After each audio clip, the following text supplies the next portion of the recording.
Hello मेरे प्यारे बच्चों, तो आज हम आ गए exercise 7.2 of class 10th CBSE.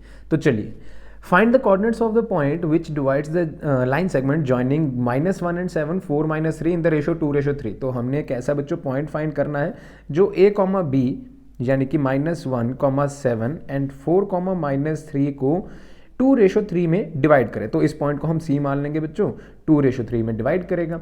तो जैसा कि आपको सेक्शन फॉर्मूला मालूम है, जिसकी वैल्यू होती है, देखिए C कोऑर्डिनेट्स फाइंड करने के लिए सेक्शन फॉर्मूला इज mx2, पहले इसके साथ मल्टीप्लाई करेंगे, देन 3 को -1 के साथ, जिसे हम लिख सकते हैं nx1 divided by m + n, my2 + ny1 upon m + n। आप फॉर्मूला पेपर में ज़रूर लिख कर आना, वरना आपके नंबर्स डिडक्ट होने के बहुत ज़्यादा चांसेस हैं। तो सबसे पहले m यानी कि 2 को मल्टीप्लाई करेंगे 4 से, तो हमारे पास कोऑर्डिनेट क्या आएगा, कुछ इस तरह, 2 × 4 + 3 × -1 divided by 2 + 3, 2 × -3 and plus 3 × 7 upon 2 + 3। अब बच्चों इनको सॉल्व करने के बाद जो आंसर आएगा 2 × 4 = 8 एंड -3, देखिए प्लस माइनस क्या हो जाएगा, -3 अपॉन 5, 2 + 3 = 5, 2 - 3 6 हो जाएगा एंड 3 × 7 = 21 अपॉन 5। तो जब हम इसको सॉल्व करेंगे it will be like 5 upon 5, 15 upon 5। तो हमारे पास जो फाइनल आंसर आएगा डेट विल बी 1/3। तो जो पॉइंट इसको 2:3 में कट करेगा that will be our answer 1,3। तो सी पॉइंट जो आया वो 1,3 आ गया। इसके साथ हमारा ये क्वेश्चन तो कंप्लीट हुआ। चलते हैं बच्चों इसके सेकंड पार्ट की तरफ, या second question, find the coordinates of the point of trisection. Okay, हमें बच्चों ट्राइसेक्शन फाइंड करना of the line segment joining 4, -1 and 2, -3। Trisection का अगर आपको मतलब मालूम हो तो आपके लिए ये क्वेश्चन बहुत ईजी।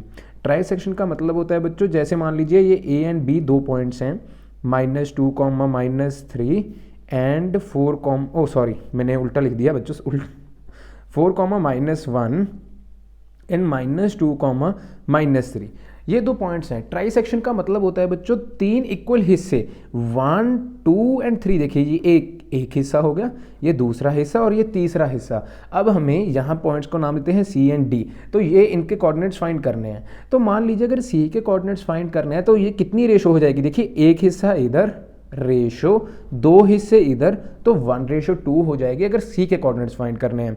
और वैसे ही अगर D के कोऑर्डिनेट्स फाइंड करने हैं, जैसे मान लीजिए ये A, B एंड यहाँ D आ गया, D के कोऑर्डिनेट्स फाइंड करने हैं तो बच्चों ये आ जाएगा 2:1, क्योंकि आप देख सकते हो कि 2 हिस्से इधर हैं और एक हिस्सा उधर, तो 2:1। ऐसे हमें सोच के सॉल्व करना पड़ेगा। तो चलिए शुरू करें। सबसे पहले हम निकालते हैं बच्चों C के पॉइंट्स। C के पॉइंट्स आएंगे जो 1 × -2, तो ये -2 आ जाएगा। अब मैं डायरेक्टली लगा रहा हूँ, ऊपर मैंने फॉर्मूला लिखा था, सेकंड में डायरेक्टली लगा रहा हूँ, लेकिन पेपर में आप फॉर्मूला ज़रूर लिख के आइएगा। And 2 × 4 that is 8 upon 2 + 1 = 3, simply आ गया हमारे पास। 1 × -3 इज़ -3, 2 × -1 इज़ -2, सिंपली हमारे पास ये भी आ गया। कोई दिक्कत तो नहीं हुई यहाँ तक। तो C के कोऑर्डिनेट्स जो आ जाएंगे बच्चों 6/3, -5/3, यहाँ 2 था, 3। तो final answer will be like this, 2, -5/3। तो ये हमारे पास फाइनल आंसर आ गया।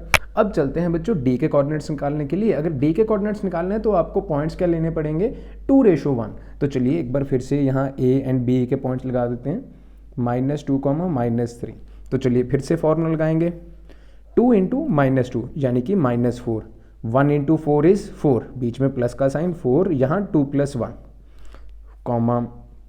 2 × -3 इज़ -6, 1 × -1 इज़ -1। तो प्लस माइनस ना, चलिए ऐसे मान लीजिए, अगर आपको कोई कन्फ्यूजन हो रही है तो -1 ऐसे ही, ये प्लस का साइन।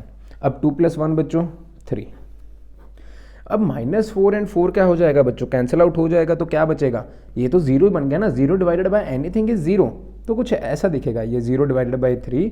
और इसको जब मैं सॉल्व करूंगा -7/3। अब 0 को किसी भी चीज़ से डिवाइड करो, आंसर तो 0 ही रहेगा बच्चों। तो यहाँ आ जाएगा मेरे पास D के कोऑर्डिनेट 0, -7.3।